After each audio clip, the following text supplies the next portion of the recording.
So welcome on the second lecture. Okay, so इसमें हमें discuss क्या करना है कि जो भी एंटी कैंसर हम कीमोथेरेपी देते हैं, ठीक है, तो बॉडी में उसके क्या क्या साइड इफ़ेक्ट्स होते हैं, ठीक है। जैसे बहुत सारे हैं, जैसे chemotherapy induced nausea and vomiting. Okay, so ये होता कैसे है, how it can occur. Okay, so this is the question mark. Okay, so we will हम क्या करेंगे, डिस्कस करेंगे मीन्स बॉडी के अंदर जो आपका बायो इन्वायरमेंट है, जब भी आप एंटी कैंसर ड्रग देते हो तो वहाँ पे किस तरह से वो फंक्शन करती हैं, ठीक है, किस तरह से आर्गन्स को अफेक्ट करती है, अदर आर्गन्स को, ठीक है।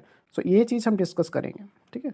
तो इनका इन्होंने लिखा है कीमोथेरेपी इंटर्स द बॉडी। क्या होता है जब कीमोथेरेपी बॉडी के अंदर इंटर करता है, कीमोथेरेपी जो भी आप ट्रीटमेंट के लिए मेडिसिन दे रहे हो एंटी कैंसर, वो जब बॉडी के अंदर इंटर करता है, then sensor in the digestive system and brain detects is present as a foreign substance. तो होता क्या है, जो भी सेंसर्स आपके digestive, sensor means it is a type of receptors, ठीक है। तो वहाँ पे डाइजेस्टिव सिस्टम और ब्रेन में रिसेप्टर वो डिटेक्ट करते हैं कि कोई फॉरेन सब्सटेंस बॉडी के अंदर आया है, ठीक है।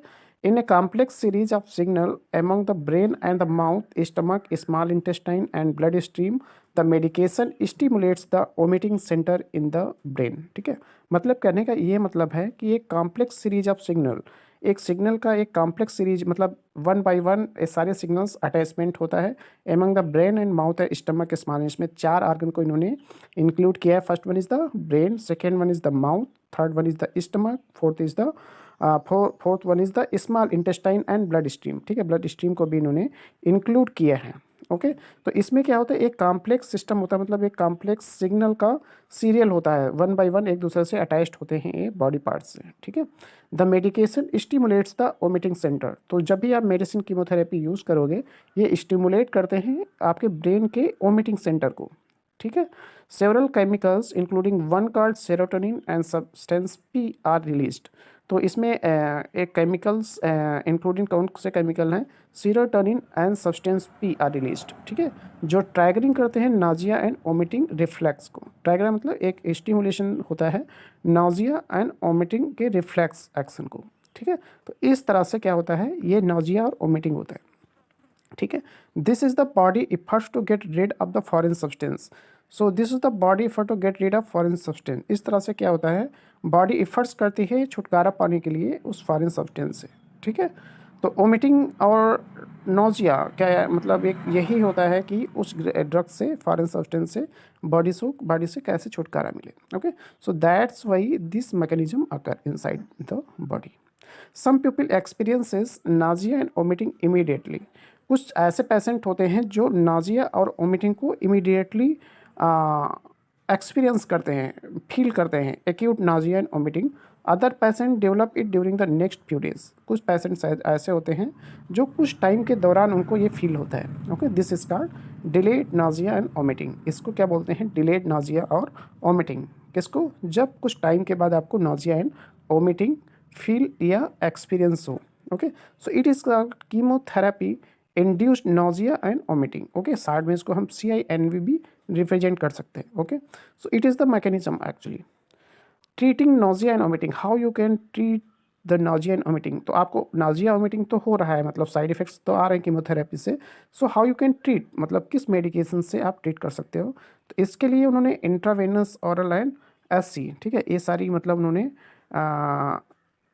मेडिसिन प्रेस्क्राइब, डॉक्टर लोग प्रेस्क्राइब करेंगे आपको कि आप ये मेडिसिन आप बताओगे नाजिया एंड वोमिटिंग, उनको मैकेनिज्म पता है, ठीक है, हाउ नाजिया वोमिटिंग कैसे हो रहा है, ठीक है। तो उस सिग्नल जो आपको अभी मैंने बोला कि सिग्नल्स एक दूसरे से, आर्गन से कोरिलेट होते हैं, तो उस सिग्नल को ब्रेक करने के लिए, ठीक है, they will prescribe you corticosteroid, serotonin antagonist, dopamine antagonist, NK1 inhibitors, anti anxiety drugs, ठीक है। So these are types of drugs responsible to treat the nausea and vomiting. Okay, either it can intravenous or it can oral or it can subcutaneous। Okay, so corticosteroid अब थोड़ा हम discuss करते हैं one by one in medicine के बारे में, ठीक है। तो कार्टिकोस्टेरॉइड्स क्या होते हैं, related to the natural hormone cortisol, ठीक है। ये अगर आप कार्टिसोल हार्मोन का स्ट्रक्चर देखो तो कार्टिकोस्टेरॉइड में ये बेसिक मॉइटी आपको कार्टिसोल की मिलेगी। They are widely used in help prevent CINV as example of prednisolone. तो ये किसमें एक वाइडली किसमें यूज हो रहे हैं, preventing CINV। Okay, CINV means chemotherapy induce nausea and vomiting, ठीक है। तो first one is the corticosteroids, they will treat this disease, these side effects. Okay, the second one is, you can see the figure of the prednisolone tablets and okay, tablets. Okay, so this is the box of that medicine. Okay, the second one is serotonin antagonist. This type of medication blocks natural substance from sending a signal to the brain that causes vomiting. तो जो आपका signal brain को जाता है, उस signal को break करने के लिए हमने यहाँ पे क्या यूज़ किया, serotonin antagonist. The drug is they mentions the ondansetron. Okay, so they block the signals which reaches to the brain. Okay, ondansetron and granisetron. Okay, so this is the best example of the serotonin antagonistic drugs. The next one is dopamine antagonist, such as metoclopramide, are often prescribed for breakthrough nausea and vomiting. So metoclopramide is a very potential medicines for act as a dopamine antagonist for releasing the nausea and vomiting. Okay, so next one is NK inhibitors. So this is the other newest class of medicine to prevent CINV. Okay, CINV. The NK1 inhibitors work by blocking the binding of substance P. Okay, NK inhibitors work by blocking the binding of substance P and prevents the nausea signals from being transmitted. Okay, so these types of drugs bind to the substance P, which is responsible for producing the nausea. So when it will attach from substance P, then they do not emit the signal which being transmitted to the other parts. So it is available as a capsule called aprepitant. Okay, so एक capsule form में आपको available मिल सकता है pharmaceutical market में, and this capsule is called aprepitant. Okay, which is taken before a chemotherapy. Okay, so before chemotherapy you can take this NK1 inhibitors, which is a type of capsule. Okay, means it is oral drug, and for 2 days afterward. For post-pre-patent is IV version and is converted to aprepitant in the body. So it is the IV version. Intravenous is also available and converted to aprepitant. First one is it is called fosaprepitant, but after IV means after giving intravenous, it is converted to aprepitant, means it is a type of product. Fosaprepitant is a product, okay, which is converted to the active gradient. This is aprepitant in the body. Okay, so this is the NK inhibitors. Another is anti-anxiety drugs.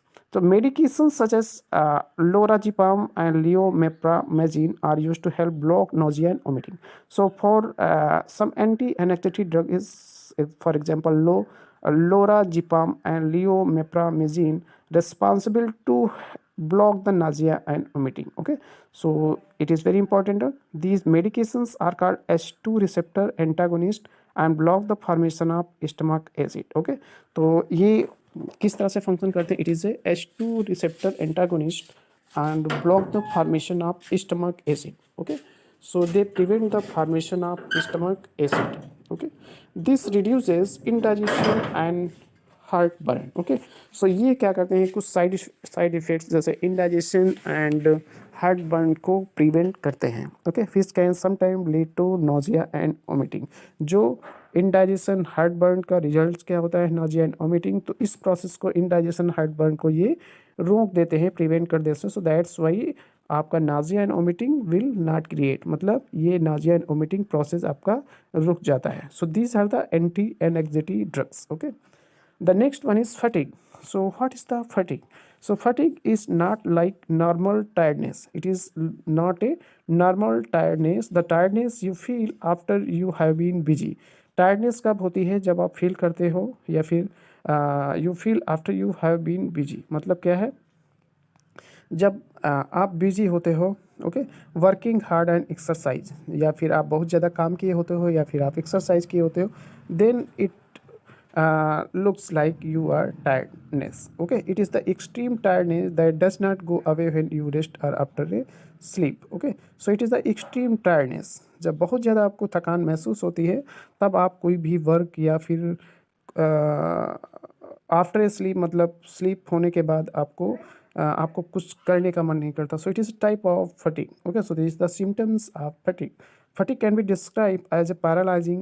Okay, so it looks like paralyzing. You feel that you become paralyzed. Feeling as a being drained of energy means आपसे लगता है कि energy खींच ली गई है. Okay, so it is the some symptoms: paralyzing, being drained of energy, looking tiredness. Okay, after you sleep you cannot uh, focus to work or like that. Okay, so a combination of the chemotherapy itself, stress, low hemoglobin levels, lack of sleep, and the malignancy can cause fatigue. So fatigue के कुछ reason हैं. Either आप stress में हो, आपको haemoglobin कम है, lack of sleep, आपने सोया नहीं है, या मैलिग्नेंसी है आपको. It can be problem that seriously affect patient physical and mental wellbeing. तो ये आपको mental as well as physically आपको प्रॉब्लम या सीरियस साइड इफ़ेक्ट काज करेगा. ट्रीटमेंट आप इसको कैसे ट्रीट कर सकते हो? So encourage patient to be honest. सबसे पहले आप पेशेंट को हॉनेस्ट होने दो. व्हेन दे आर टायर्ड, जब वो टायर्ड हो, and gate a good amount of rest. आप क्या करो, उनको एक गुड अमाउंट ऑफ रेस्ट करने के लिए प्रिस्क्राइब करो. Encourage them to take active. आप उनको एक्टिव होने के लिए इनकरेज करो. But don't do too much. आप उनको ऐसा नहीं कि बहुत ज़्यादा इनकरेज करो. उनको बोलो कि you should sleep properly, you should keep active. Okay, we have a hematology rehabilitation group run by physiotherapy for patient post heart replacement conditioning. So these are the some treatment. Okay, some advices which can be reduce the fatigue. Okay, tumor lysis syndrome. So tumor lysis syndrome is an oncology emergency. Oncology means study of tumor.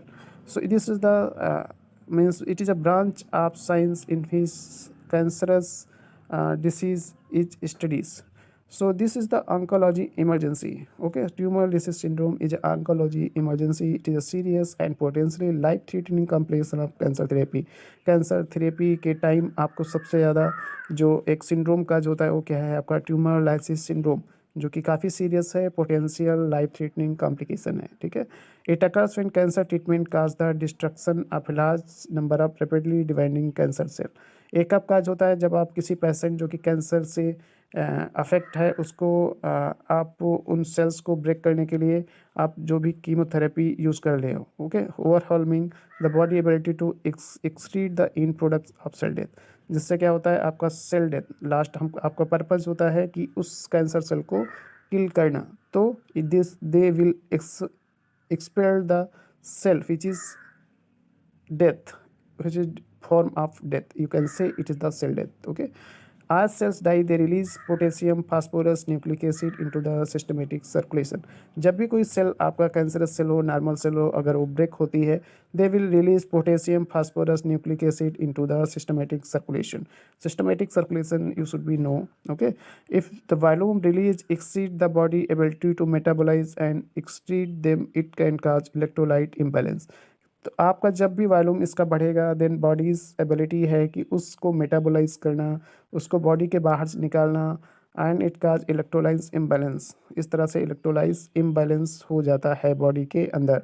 So that's Y it is causes some syndrome like symptom. This place the patient at risk of renal failure and cardiac abnormality including ventricular tachycardia and cardiac arrest. इससे जब you can electrolytic imbalance means if your body inside your body the symptoms of electrolyte imbalance causes, it can promote the renal failure. Your kidney will आपका kidney damage हो सकता है, your heart आपका abnormalities आ सकती है, जैसे ventricular tachycardia and cardiac arrest. ठीक है, आपका हार्ट अटैक हो सकता है. So these are the some symptoms arises for tumour lysis syndrome. So sign and symptoms of tumor lysis syndrome: high potassium, high phosphate, high urea, decreased urine output, flying, pain, hypertension, tachycardia, ECG change, cardiac arrhythmia, nausea, vomiting, diarrhea, abdominal colic, muscles weakness, muscle cramps, twitching, confusion, delirium. So these are the sign and symptoms of tumor lysis syndrome. Tumor lysis treatment. How you can treat the tumor lysis treatment? Patient at high risk of developing TLS. Short form is tumor lysis treatment are often prescribed allopurinol as prophylaxis before commencing their chemotherapy. So allopurinol tablet are its parent. It is a type of parental drugs also. So doctor will prescribe you to take allopurinol as a prophylaxis, means for their treatment, optimal assist. Okay, so okay, so it is the type of chemotherapy. Intravenous fluid are also often given to optimize urinary output. Intravenous fluid आपको दिया जाता है urinary output को balance करने के लिए, because आपका electrolytic imbalance body के अंदर क्रिएट हो जाता है during the after chemotherapy administration. After मतलब कीमोथेरेपी एडमिनिस्ट्रेशन के बाद, क्योंकि आपका इलेक्ट्रोलाइट डिसबैलेंस कब होगा, जब सेल डेथ होगी, उसके डिस्ट्रक्शन से इलेक्ट्रोलाइट डिसबैलेंस या इम्बैलेंस होता है। The patient urine output and fluid balance must be monitored carefully to ensure a good diuresis has been achieved. क्या होता है, जब urine output and fluid balance को मेंटेन करने के लिए हम इंट्रावेनस फ्लूइड बॉडी के अंदर देंगे, ठीक है, जिससे क्या होगा, आपका ensure a good dialysis has been achieved, और आपको डायलिसिस को भी वो प्रमोट करेंगी। रेस्ट बेरिंग केस, ओके, rasburicase is the main treatment. आप देख सकते हो, it is the parenteral drugs. Bone marrow depression, the another is symptoms like bone marrow depression. Bone marrow depression is a temporary cessation of bone marrow's ability to produce blood cell. Bone marrow के अंदर क्या होता है, blood cell का formation होता है। The three blood cells made in the bone marrow. White blood cells fight infection and disease. So white blood cells is responsible for treating the fight infection and diseases. The next one is red blood cells carry oxygen through the body. RBCs का काम क्या होता है, oxygen को carry throughout the body. Platelets help control bleeding by forming blood clots. So the function of platelets is to control bleeding forming blood clots. Okay, low levels are called neutropenia. Okay, so आप low levels को क्या बोलोगे, neutropenia. Okay, and anaemia and thrombocytopenia. So you can see the structure of the bone. There are red blood cells, white blood cells, platelets, bone marrow. So the next one is neutropenia, because this is the symptoms, and you can explain that neutrophil plays a vital role. All of you know about the neutrophil that play a vital role in body defense mechanism against infection. They recognize, attack, kill bacteria by engulfing them through the process of phagocytosis. Phagocytosis means engulfing the bacterias. Okay, and releases through the body. Patients who have low levels of neutrophil have increased susceptibility to infection. तो अगर किसी भी patient में neutrophils की कमी है, because the function of neutrophil is recognize, attack and killing the bacteria. So if you have less neutropenia, then ability to infection is much more. This can lead to neutropenic sepsis. It is called neutropenic sepsis. The next one is, what is the, then question arises that neutropenic sepsis, what is the, so neutropenic sepsis is a potentially life threatening emergency के time या threatening के time एक न्यूट्रोपेनी sepsis एक potential life threatening, you can say that it is the life threatening emergency. Okay, patient with a reduced neutrophil count are high risk of developing sepsis and fast. तो neutropenic sepsis किससे का काज होता है, जब आपके body के अंदर neutrophilic count कम हो जाता है। If this is not treated immediately, अगर आप इसको ट्रीट नहीं कर पाते, it can become fatal in a matter of hours. ये आपको कुछ टाइम के बाद परेशानी में डाल सकती है। The usual sign of infection may be absent in neutropenic sepsis as immune response is inhibited. तो sign of inhibition that your immune system will be slow. In some cases the first and only signal infection may be raised temperature. आपके body का temperature increase हो जाएगा अगर आपके body के अंदर neutrophils की कमी है, because infection will much more inside your body. Other patient may present with non-specific symptoms such as feeling generally unwell. उनको feeling generally unwell, वो अपने को comfort महसूस नहीं करेंगे. Any sign of infection in neutropenic patient require immediate assessment by experienced hematology staff. आप कोई भी पेशेंट अगर इस डिसीज से अफेक्ट है, देन हेमाटोलॉजिक स्टाफ से कंसर्न करना चाहिए. They will give report of blood test. Okay, so that's why you can see the you have normal level of neutrophils or low level of neutrophils. How do you treat neutropenic sepsis, कैसे आप neutropenic sepsis को treat कर सकते हो?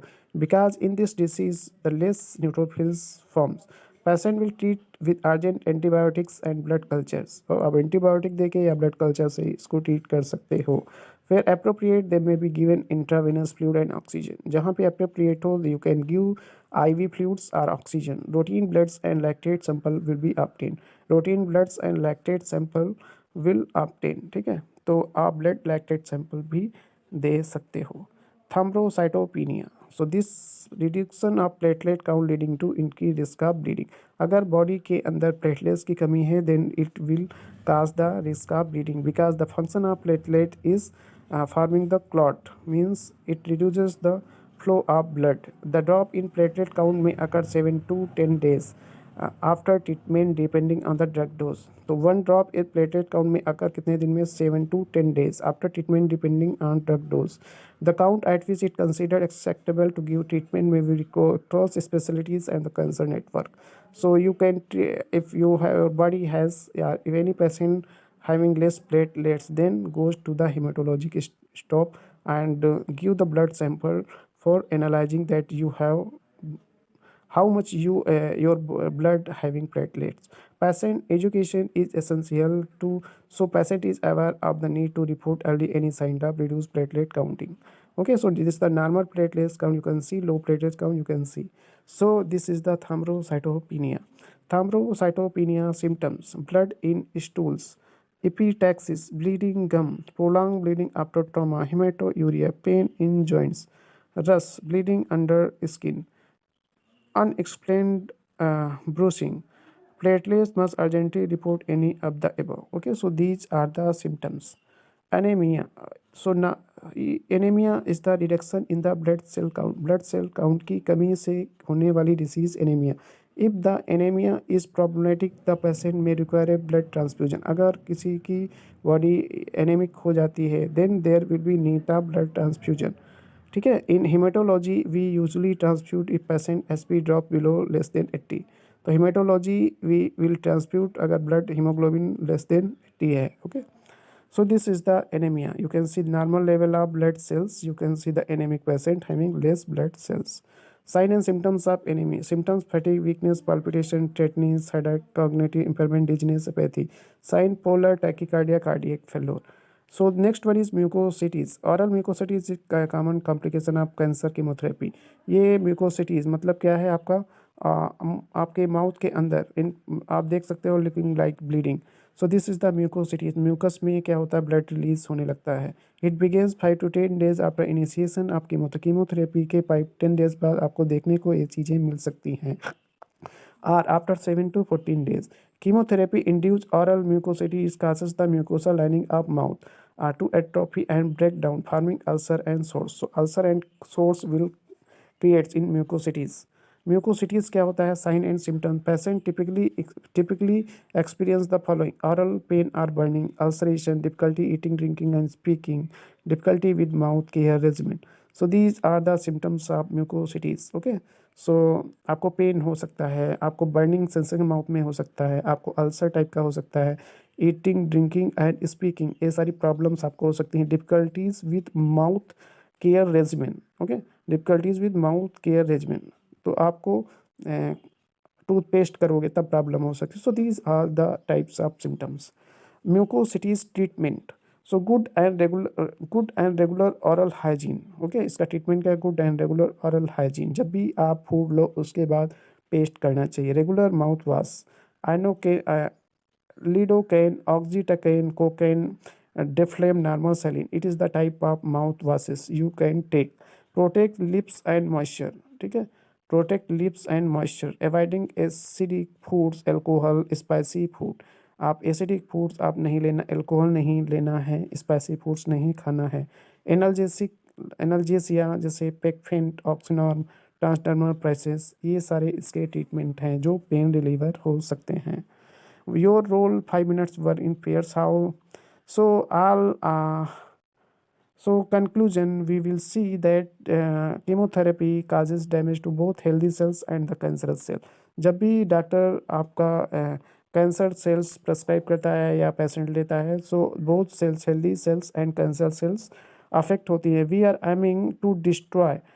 Okay, these leads to multiple complications following chemotherapy. These often require medical interventions. तो बहुत सारे आपको साइड इफेक्ट जो मैंने डिस्कस किए सारे का साइड इफेक्ट्स हैं for after chemo cancer chemotherapy. Okay, so I really hope you have enjoyed the session and feel more confident in caring of hematology patients. So thanks you. Okay, and if you अगर आपको lecture अच्छा लगा हो तो please like and share and also subscribe this channel. Okay, so thanks for watching this video, and it is very important topic actually for research purpose and higher studies students, either they are studying postgraduate or studying MBBS or studying PhD in medical sciences or biochemistry departments. Okay, and medicinal chemistry or organic chemistry. Okay, so these all the backgrounds can enjoy this lecture. Okay, so thanks for this and hope you will understand a lots of terminology as well as other points. Okay, so thanks for this. Okay.